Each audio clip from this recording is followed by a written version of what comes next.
I have an announcement for this area. Where's Doc at? Right here. His door's locked. Can you imagine? Having an emergency staff meeting. Where is this meeting? Come on. I need everybody to play. Hey, everybody come. Is everybody here? Hello? Yeah. Listen, I am not starting over. That's not the way this shit works. I've been dropping hits for 25 years. I'm not going to go backwards and not be played on Kiss, not be played on this one, the Latino, the country station, all of that shit. I'm not starting over because you know why? I'm not fucking leaving.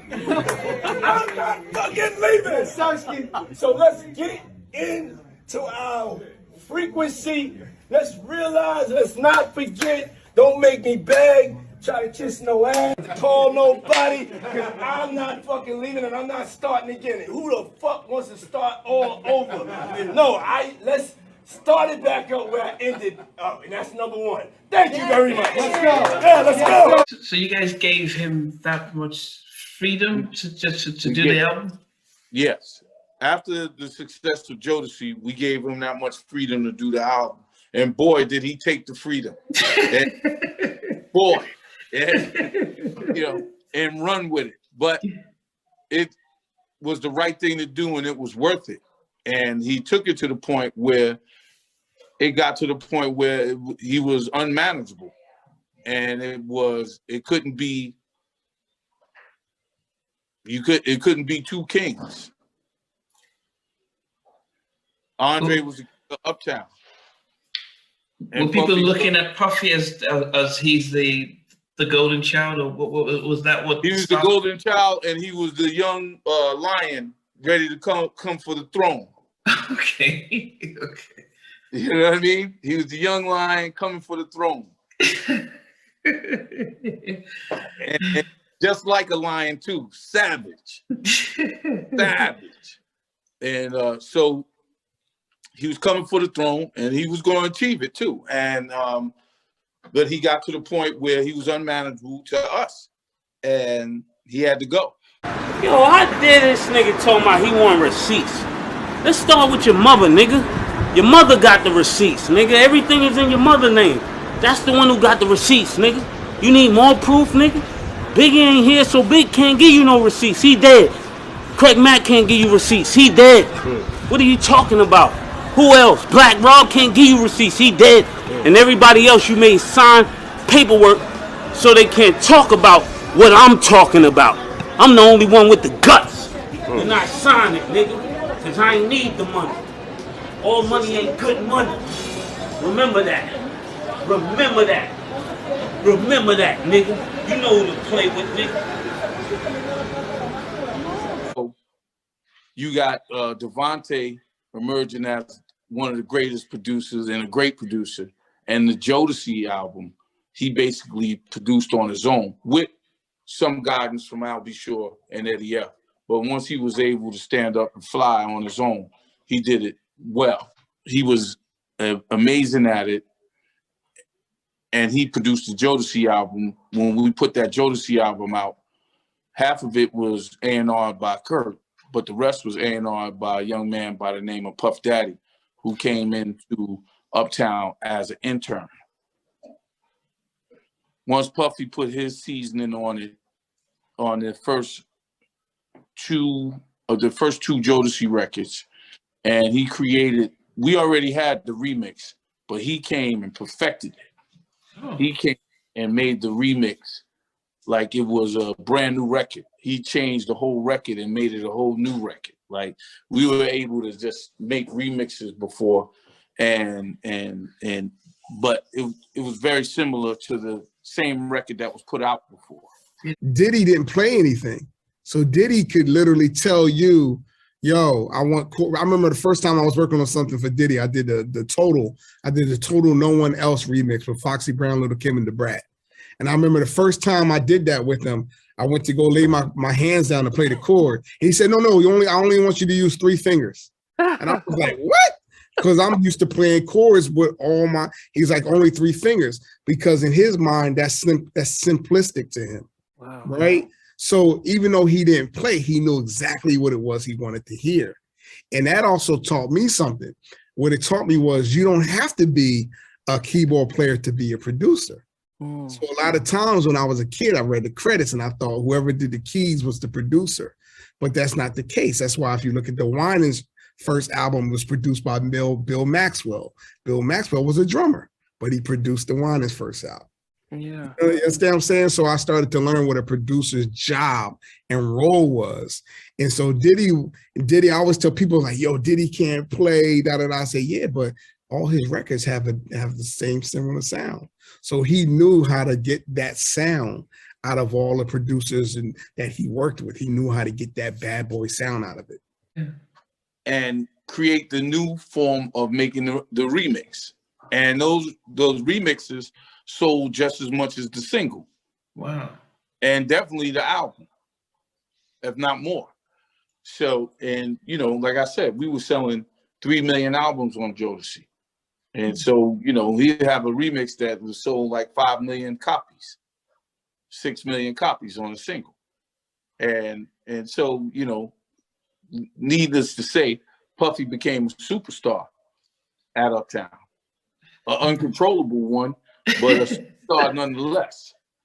And was he still an intern, or has he been given He's the intern moving into being an A&R. And there's about 10 different people taking credit for Puffy even coming to Uptown. And there's another 10 people taking credit for bringing Puffy in the office to Andre. And Andre going, get this little black nigga out of my office, man. I don't want to hear that. And you know, I'm one of them, and because he was my intern as well, and he was something special. Wow. Everything he did, he got done quickly. Wow. If you asked him to go to the store, he was back in 1 second. If you asked him to make a record, he had it done, and he was asking for his opportunity. When he got his opportunity, he nailed it. He nailed it because he would surround himself with the best people, and the knowledge that we had already have given him, he took that and really studied it and understood it better than anybody, any intern. And we had great interns. We have interns that have come out of Uptown Records and people that have worked there that are billionaires. Wow. So, and it's not just him, and he's definitely one of them. And he's something special from the beginning. Everything he brought to the table, even the bad attitude, good attitude, it was worth it because he put us on the map. Wasn't as hard as I thought it would be, because at the time Puffy was so on fire with everything that he was doing. I trusted his judgment and his vision for where he wanted to take just this track that I made and add all of these other people to the song and other elements to the song, and it would be a hit record. And he was just, everything he was touching was gold at that time. So I trusted his vision, and it was just interesting to see a different take on how they saw my music and what they wanted to add to it to take it even further. Can you give us an example of a track you did that others joined into? Okay, so I did this record called Get Ready for Mace, which was his first single off his second album. And I had sampled Shalimar, Night to Remember, and I had slowed it all the way down. So it was more of a lyrical record versus just a party record, right?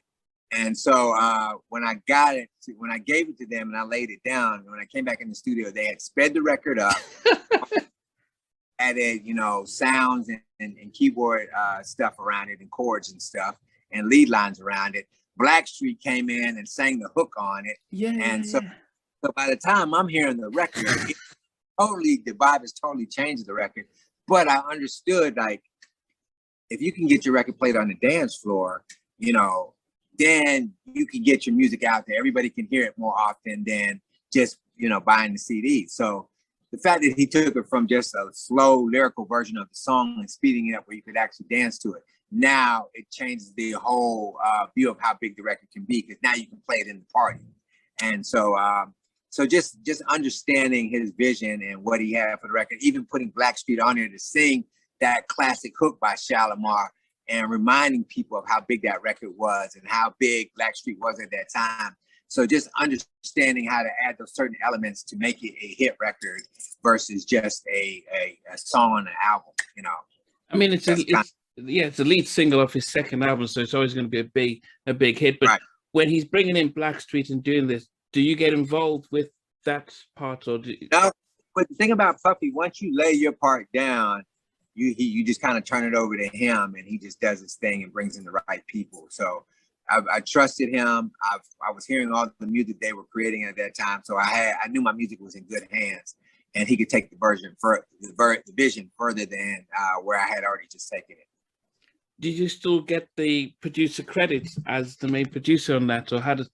So you're still the main producer, and these are people that are just adding additional production, but you're still the main producer of the track. Wow. Okay. I mean, so that's.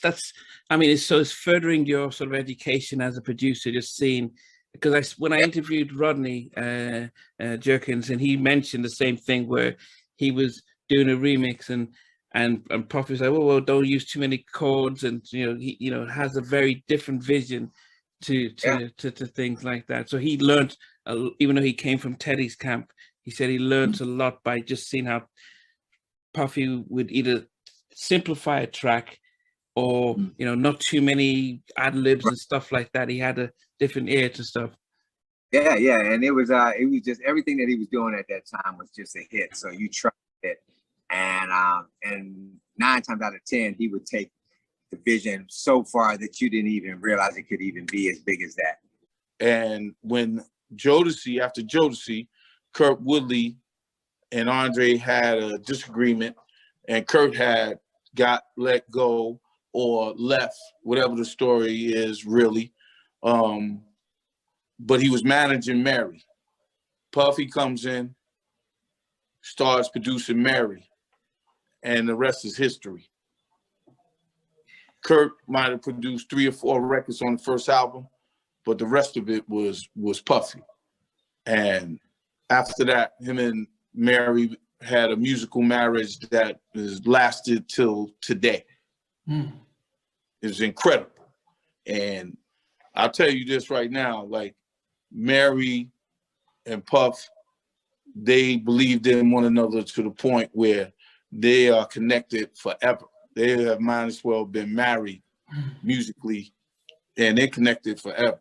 He's involved in everything she does because he's the primary reason for her success.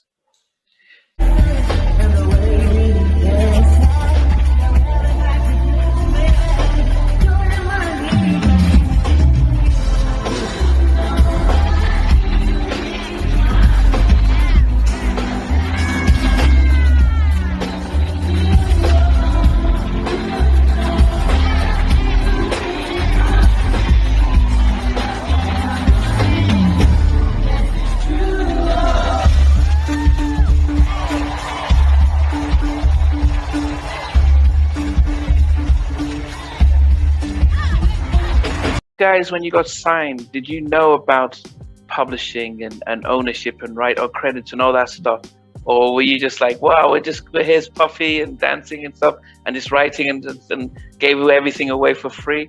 What was it? You've got a manager. Did you know about all this stuff?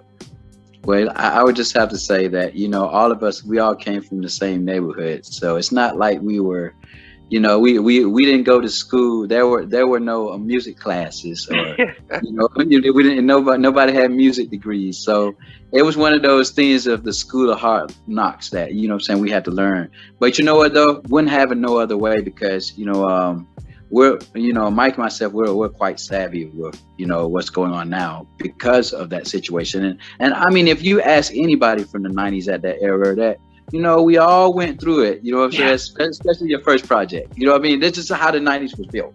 Yeah. So don't even take it personal. But, at the end of the day, because of the things that are happening now and the rules and stuff that are happening right now, trust me, it's a blessing that 112, our music has transcended to the times where laws and rules have changed. I interviewed Mike and Slim, and they talked about Nice. how you Oh, guys, nice. from 112, how you guys discovered them, and you know they owe so Yeah. much to you guys. What was so for the record, that debut album is, I think, one of the best debut albums. It's a no skip album. It's one album I used to, even now I listen to it, I don't skip any track. Thank you, I mean that is one of the best debut albums. I just love the whole vibe of it. You know, it is. Yeah, well, they're just one of the best. And I as I said, I've always loved 112. I think that debut album, and Mike was saying that you guys were grooming them to you wanted to sign them, and you know, but before Puffy came in and scooped them up, but you still did the work you guys did. How did that whole thing happen? Because they give you a lot of credit when, as I said, and yeah, man, because it was crazy because our barber at the time would come by and cut our studio, Dallas, because when we first signed to Dallas, we needed a barber. He's like, I got a barber for y'all. Because Dallas had dreads. But he's like, yeah, I got a barber. So this guy, Courtney Seals, come up, he was coming up to the studio cutting hair. And everybody knows Courtney in Atlanta. He goes by Bear, but everybody knows him because he's met a lot of artists and everything now. But back then, this is the beginning of his career, he was an amazing barber. So he's cutting our hair one day. He's like, hey, man, because he's seeing all the people we working with. And he's hearing us going to Dallas because at this point, we like maybe 6 to 9 months into, working for Dallas. And so, no, actually, it was probably about a year because we kept asking Dallas, man, what can we do to start getting singles? Because we're working on a lot of big projects. We ain't getting no singles. Dallas said, y'all need your own artists, man. Y'all should find yourself a group. So Courtney would hear Dallas tell us all this. So one day Courtney came to us and said, hey, man, if I start bringing singers in here, man, can we put a group together? It was like, yeah, let's do it. That's how 112 came together. Courtney, one by one, would bring these guys in. Q from 112 was actually in another group with Wingo from Jagged Edge. They were in a group together.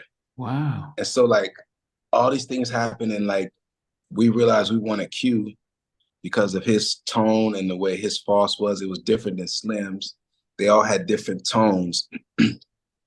Duran was amazing. He played Mike had the really soulful voice. They all had different individual voices. So over the course of maybe a few months, we realized that was the 4 we need to go with, and we just started demoing songs right there in Dallas studio. And so I'll skip to the end of the story. Basically, that went. No, don't skip. We've got time. No, I was just gonna say we developed them for about a year and a half. Wow. And so now, at the same time, because it's funny, after Dallas signed us, a week later we met Puffy. He was working at Uptown, but he came to Atlanta because him and Dallas were even best friends way back then. He was an A&R from Uptown, so we met Puff the first 2 or 3 weeks of even being signed to Dallas. He was one of the first people we met. Wow. Because Puff was like, yeah, play me some stuff I'm working on. I'm A&R Mary J's album right now. So Andre started a company. He started a company, Bad Boy, which was under Uptown. It was a production deal, a label deal under Uptown. Okay. Because at that point, we could do label deals. And he had his first 2 acts, Biggie Smalls and Craig Mack was on Uptown Records. First 2 records, one Craig Mack's record, I think Flavor in Your Ear, and 2 of Biggie Smalls records, Party and Bullshit, and another record. And he bought Biggie, and that blew up. And then he was totally uncontrollable. And then he got fired. Yeah, because he was uncontrollable. So Puffy leaves. I'm asking Andre, don't let Puffy leave. Mark Siegel was the one that was encouraging Andre to fire Puff and telling Andre, because Mark couldn't control Puff at all. And Puff didn't have absolutely no respect for him whatsoever. And he was coming in to break up what we had. And he was adamant about letting Puff go. More so than yourself and Andre. more so, me and Puff ain't get along at all. I didn't want him to leave because I didn't want the hits to go, because I was the head of promotion and marketing. I didn't want I wanted the hits to stay. I didn't care if he liked me or I liked him. None of that shit mattered to me. I just wanted to stay in our glory. And we had hit after hit after hit after hit with him there. With him gone, we still had hits, but it wasn't the magnitude of hits that we had while he was there. What was he doing differently though? Because what did he do? His talent, and who he learned from. He learned from Eddie F. He learned from Devontae. He learned from Teddy. He would learn, and then he put together his own crew. And actually, the proof is in the pudding. They were better. They were better. So when somebody's a genius at what they do and they're smarter than you, the right thing for you to do is to try to manage that for as long as possible, because you can't control it. You have to try to manage that. And I'm going to tell you this. When you have an artist, right, the first record you make with an artist, you're the boss, meaning the production company, your distribution company. You're the boss. The second top record that comes, you guys are equal. The third hit record, you're getting fired. So they take over. They don't need you. They need you for. They got everybody coming at them. Every president, every person is telling them what they could do better for them and offering them more money. So you're at a company getting $175,000 a year, and Clive Davis comes and says, "I'll give you $75 million to start your. I'll give you $75 million. I'll give you $50 million. It don't make no difference to me. I know what you're going to roll out over here." So we allow that situation to get away from us because we weren't smart enough. The egos got involved. And one story that might pose an answer is the story when I met Puffy. I was 18 years old DJing at a club in New York, and it was a hot spot, but they kind of gave me like the whack room in the basement. And it was also pouring rain that night, so no one was in the club. But at 3 a.m, I saw Puffy come from the shadows, and he danced, as I remember, by himself until 5 a.m. And I was playing R&B classics of the 70s and 80s, funk, soul, disco, so on and so forth. So I was playing Michael and Prince and Stevie and Earth, Wind and Shaka, so on and so forth.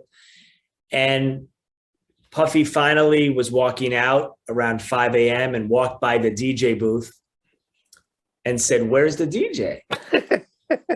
Now, remember, when I was 18 years old, I looked like I was 8.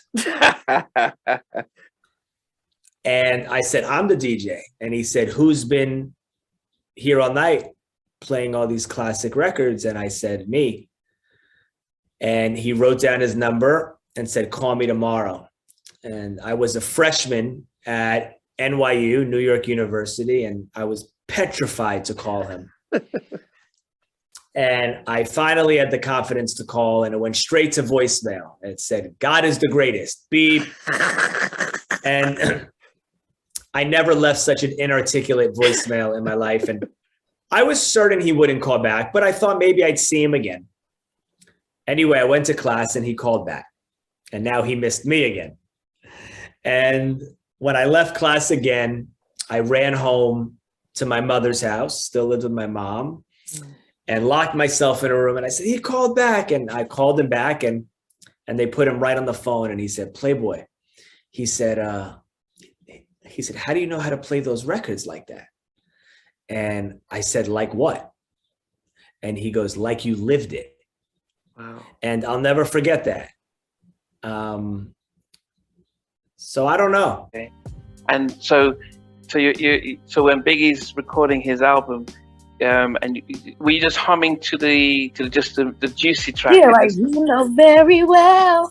Yeah, we were just like singing, and he was like, "Yo, go put that down." So we did, and you know, we got a little reprimanded for it because, you know, we forgot about the business piece. You know, that's what it was. It was just hanging out. Everything was always a vibe. And, you know, that's when we learned the big lesson. Like, you don't go in and cut vocals or do anything like that without discussing your splits first. But we were like, oh, okay, but you know. Here's a gift that I'm gonna give to all future singers and stuff. When y'all sing backgrounds on stuff, that's actually a check that you're supposed to get as well too. So don't let the record labels or anybody else tell you that you're not supposed to get paid by singing background vocals. If you sing background vocals, you're supposed to get paid along with being writing the song too. So we know 112 didn't know that at the time, but you know, we're up on that now. Yeah. But you know, that's just food for thought for all you future artists. Whatever you sing backgrounds on somebody else's song and it makes the album, like you don't have to worry. That's all Slim. That's all Slim. He was supposed to get a check for that. You know what I mean? So that's the. But yo, bro, the fact that your manager reprimanded you for that, was it a good lesson you learned early on, or did it make no difference? Well, it was a good lesson.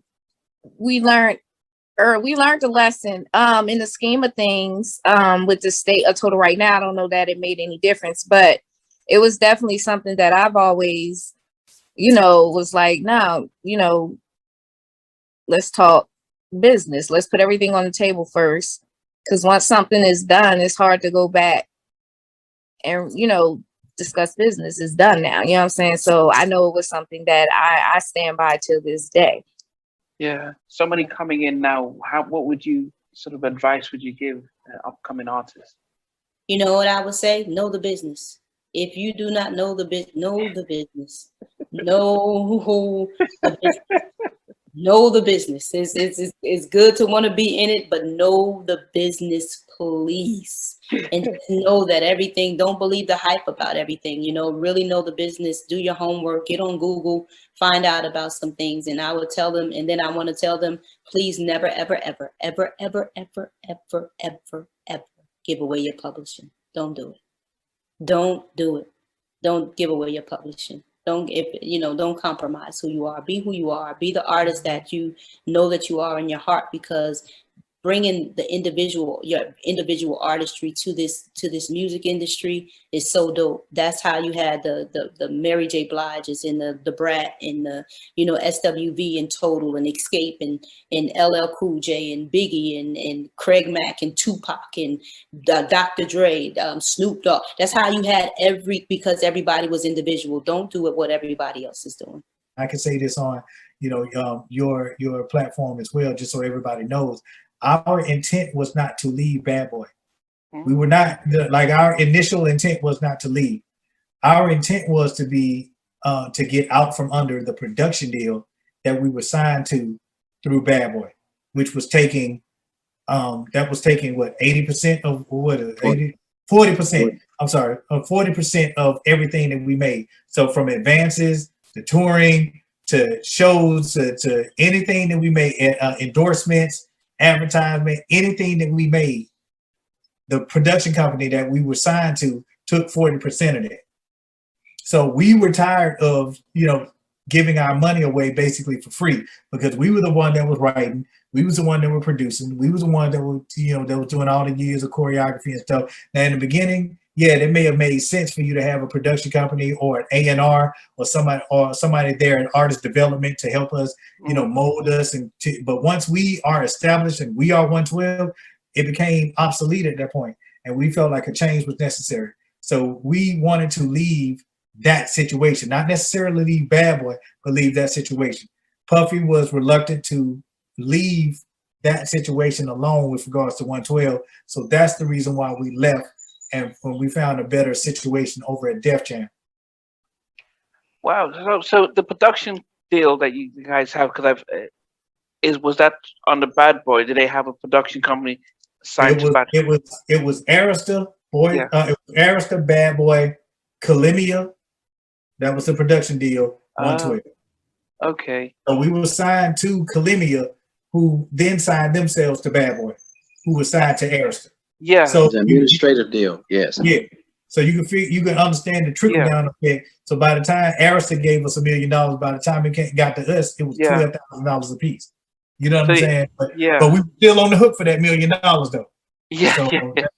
So that Kalina, was that Puffy stuff, or was that somebody else? No, that was the manager / production company. So there was the conflict of interest right there in and of itself. He was the manager and the production company at the same time.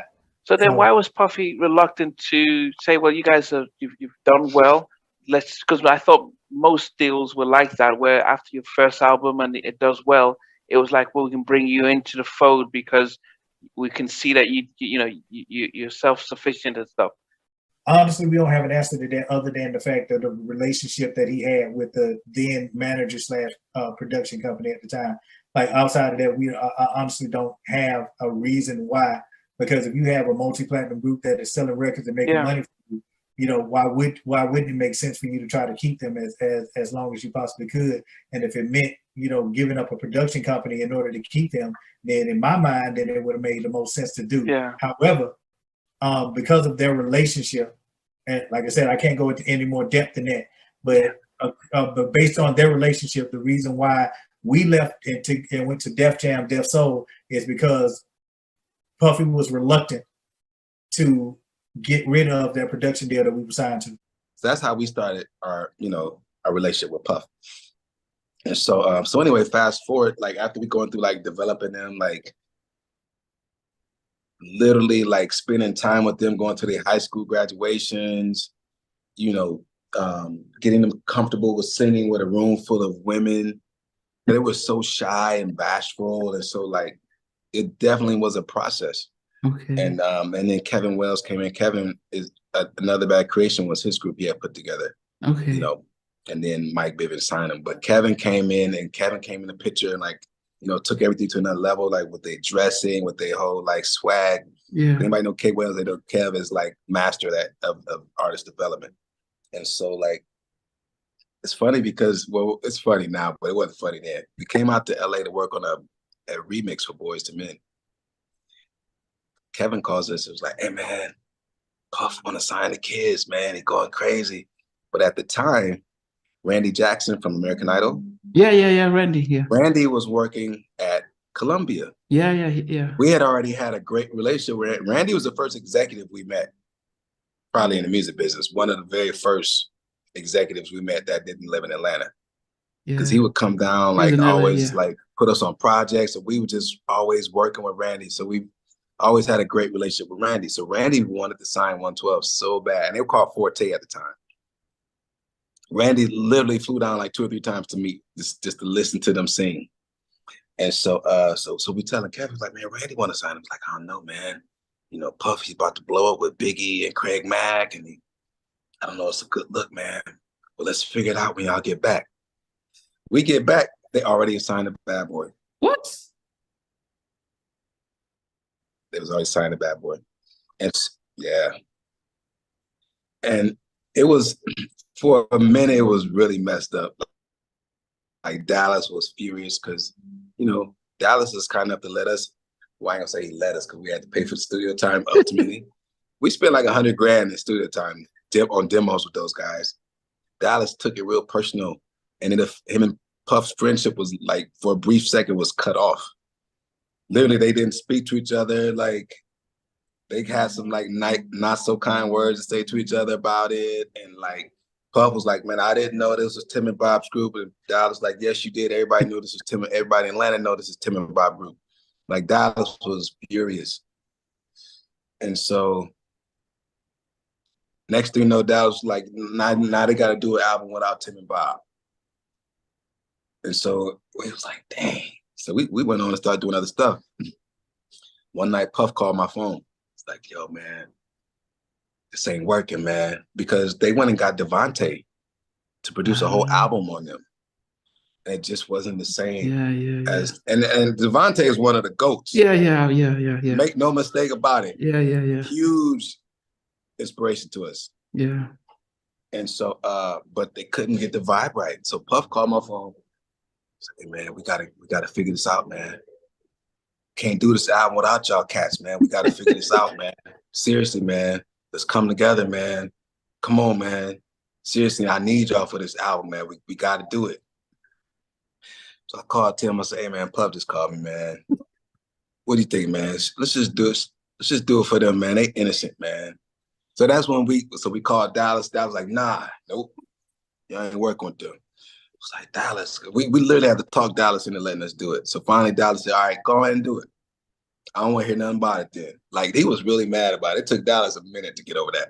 Wow. And so we went up to New York for about a month or two, and did the album. And that's what happened. And it's funny because like maybe 4 or 5 of those songs were actually songs that Boyz II Men didn't use on their album. Wow. We redid them on Boyz II Men. I'm sorry, on 112. Egos got involved, you know, and in this game of entertainment, because I'm in music, I do music through film right now, and I'm in the film business right now. There's no ego. You got to get to work, and you're dealing with brilliant people and creative people, and a lot of them are smarter than you. And how do you outsmart someone that's smarter than you? You have to try to, and your ego can't, and your pride and all that bullshit can't be in the, you know, Puffy has said things to me that made me want to kill him. But not to the point where I want to see the hits go. I don't want the hits to go anywhere. Yeah. You know, and the thing about it is we're talented. Andre is very talented, creatively. Like I said, I'm a wordsmith. I made up words that were on records that I should have got publishing for. And it's true. I had every single one of my artists, including Puffy, talking like me, walking, dressing, everything. And that's just the truth. And that's why I can say it freely. But none of that matters when they're able to take your gift and apply it to their gift and make it bigger. Yeah. And make it bigger. So what you have to do is, because Andre has a gift that nobody has, and then Puffy has a gift that nobody has, and I have a gift that nobody has, but it's not, you know, Puffy got the total package. And that's why he's a billionaire right now. And I'm over here to borrow some money. I'm trying to phrase things properly so that I don't upset him at all. I was able to utilize Puff Daddy, Diddy, Sean Combs, Love, whatever you want to call him. He wanted to sign me as a producer to the Hitmen.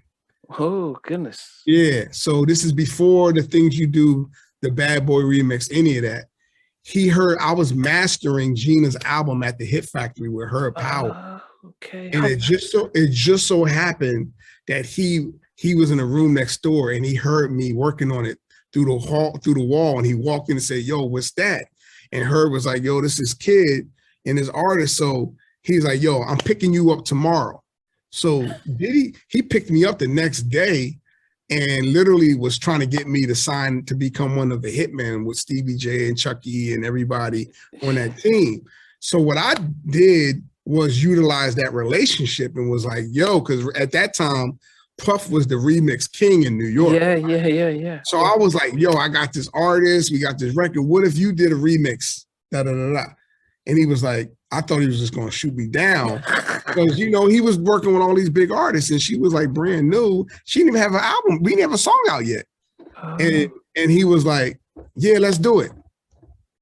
So I'm like, yo, Gina, I got Puff. And then nobody knew who Missy was. But you know, like you had to really be like deep in it to know like, yo, Missy was like part of this girl group that was signed to Devontae. Yeah, you know what sister, I mean?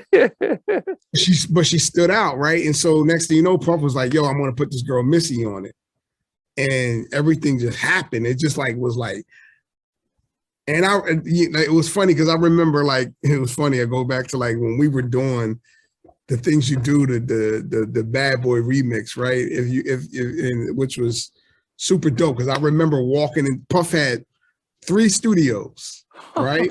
In the middle, the two big studios, and then he had a little small room, and the little small room in the middle is where he got all his samples from. It was just a record player and speakers. So I walked in. And he was like, all right, we're gonna work on this remix for Gina. And he was like, he was playing like records that he thought was hot samples. And I was listening and I was like, nah. And then he went to play one and then he stopped himself from playing it. I was like, no, play that one. Play that one. And then he's like, nah, I'm saving that for something else. I was like, no, play that, Puff, play it. And it was the boom, dong, dong. It was the sample, the Bob James sample or whatever, right? And that's not, I was like, nah, we gotta have that one, Puff. We gotta have that one. And I convinced him to give us that particular break beat. And then we went in the studio and we just started laying the keys down and getting it going. And the funny thing is, was like, Gina really, if you listen, like she really sings on every song, but then Puff wanted her to like dumb down her voice. So he was just like, I don't want to hear any vibrato. Oh. She was a little frustrated in the beginning when she first was recording because she was like, that's not how I sing. But Puff also, he has his genius. Yeah. And you respect his genius, and his genius was, you got all the riffs and you got all of that on all the records that Rodney played me, but I want you to just be simple. I want this to be the jam in the clubs where it's like, everybody can sing along. And if you listen to that hook, it's just like, he took from the original, he took half of the hook and made it repeat, right? That's what he did. And he made her sing it very just monotone, not a lot of like vibrato at all. I think every time she tried to add vibrato, he's like, no vibrato, every single time. Wow. Every single time. So that's how that came about, man. And it's just like, and that was a moment. You got to understand, like, that was a moment for Gina, for myself, for the whole South Jersey, because Gina was from South Jersey too. Yeah. So Gina was putting South Jersey on the map. You know what I mean? We ain't never had an artist come from South Jersey like that. So, and that song was rocking the clubs and radio there, like nonstop. So, that was an incredible moment, man. I just blessed to even. Ladies and gentlemen, boys and girls around the world, we're gonna show you how we produce a smash from scratch, starting now. Niggas can't get in the car, drive down the block. They're gonna tear this shit up. And they're gonna have to be a motherfucking love soundtrack for that shit. There's gonna be a lot of motherfucking revolutionary babies made. And a lot of motherfucking war dance celebrating motherfucking victims. When I walked in here, I didn't understand what they meant by the frequency. But, everybody's vibe when you go into the different rooms is different. And that's really what frequencies are. So going to it, I'll show you what I like, don't like. We keep on going back and forth, making it great though. But you understand the instructions very well, and it's feeling right though, you know what I'm saying? It's different tones and different feelings and different vibes just coming from different people. And when you go into that place, you feel whatever the room feels. And I think that that's probably been one of the most amazing things about this place is that wherever you go in the rooms that you go in, you feel how the room feels. You know what I'm saying? But then within the label, did it feel like something big had happened, or did you think, well, we've got Jodeci, we've got Mary, we've got Heavy, we still have all the acts, so what was it like? We still had the acts, but Puffy had total control over Mary at that time. So she was on Uptown, but he was making it seem like she was on Bad Boy. You see what I mean? And then he was building his roster off.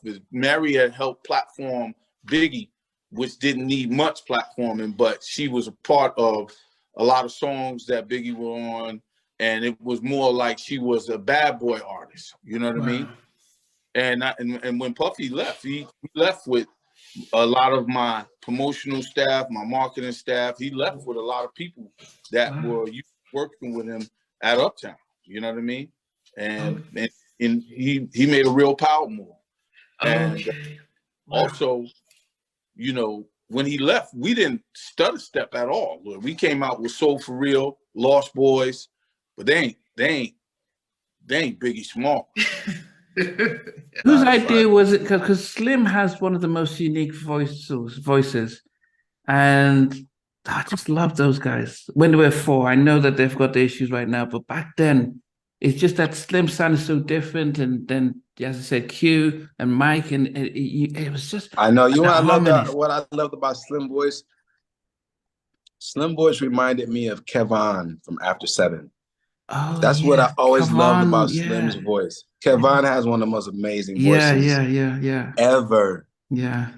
And but something about Slim's voice reminded me of Kevon and me personally. So that's what I loved about it. And so then it was interesting. I never forget the day that Puff, this is a call that he made, and I got to give it up to him at work. 2 things. He called one day, was like, hey, from now on, Slim got to lead all the songs. It was like, huh? Wow. It's like, nah. He said, every group need a leader. Slim is, from now on, from this moment on, Slim is the leader of the group. What? And we was like, it's like, yeah, man, he got to do it. It's got to be done. The other guys got good voices, but it ain't translating right on these records, man. This ain't feeling right. They need to feel younger in his voice. So that's how it's got to go, man. I know they all, you know, they don't want to look at it like that, but it's how it's got to be. And I'm actually glad that he made that call because it, you know, it worked. And another call that Puff made that nobody wanted to do, came time for the single to come out. Montel Jordan was putting out, I always get their names. Which one, Montel, that did This Is How We Do It? Is that Montel Jordan? Yeah, that's him. Yeah, that was Montel Jordan, right? Yeah. I get the last name mixed up. Yeah, it is. He was coming out with the single that had the exact same beat as Only You, the original Only You.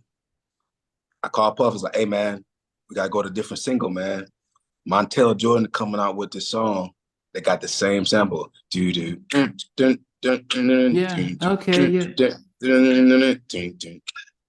And Puff said, wait a minute, really? He got a song that's coming out with the same sample? He was like, yes, the exact same sample. So, man, we need to go to, because we all wanted Come See Me to be the first single. So then Puff was like, oh, man, it was classic Puff. Like, I really wanted to be, and basically he was happy that Montel had come out with the same thing. That's how competitive Puff is. That's one thing I can give up to him. He's like, oh, it's really I can't say how he really said it because there's like some cuss words in there. I'll keep it clean. But he was like, I really wanted to be the first singer. Now that just made my day. Let's go. Like, what? But he was already thinking ahead, okay, we could do a remix. We're going to put Biggie on the remix.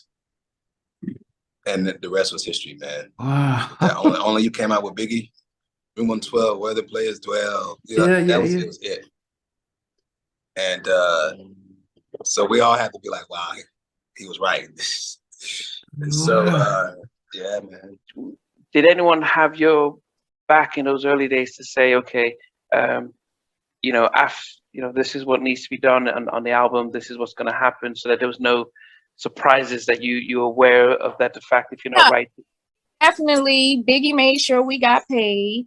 You know, we did get paid for the record. We still do make money from the record. If not, I think now it does say feature in total. I'm not sure. But, you know, initially, you know, get it, that wasn't the plan. Biggie's first record wasn't supposed to be a feature. You understand what I'm saying? So, but we did get paid, and we do still get royalties, performance royalties for being on this record.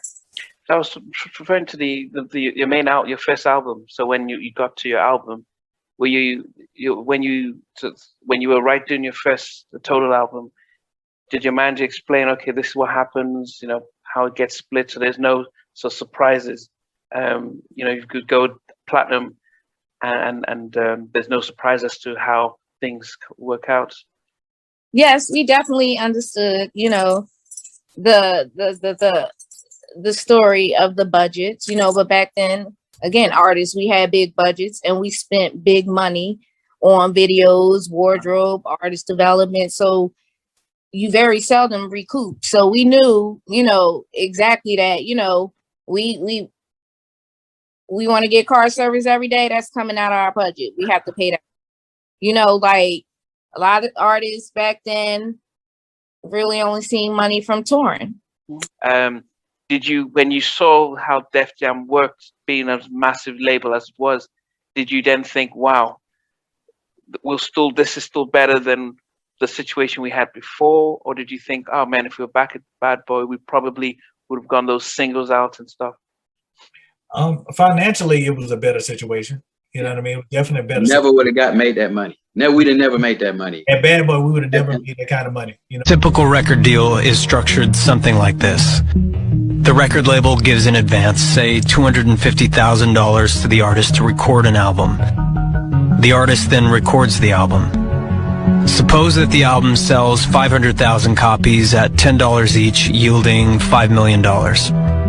The record label then takes their cut out of the $5 million, typically 85% of the total sales, leaving the artist with $750,000. But before the artist receives any payments, the label first deducts the advance. In addition, the record label recoups other costs such as recording costs, half the promotion costs, half the video costs, and tour support.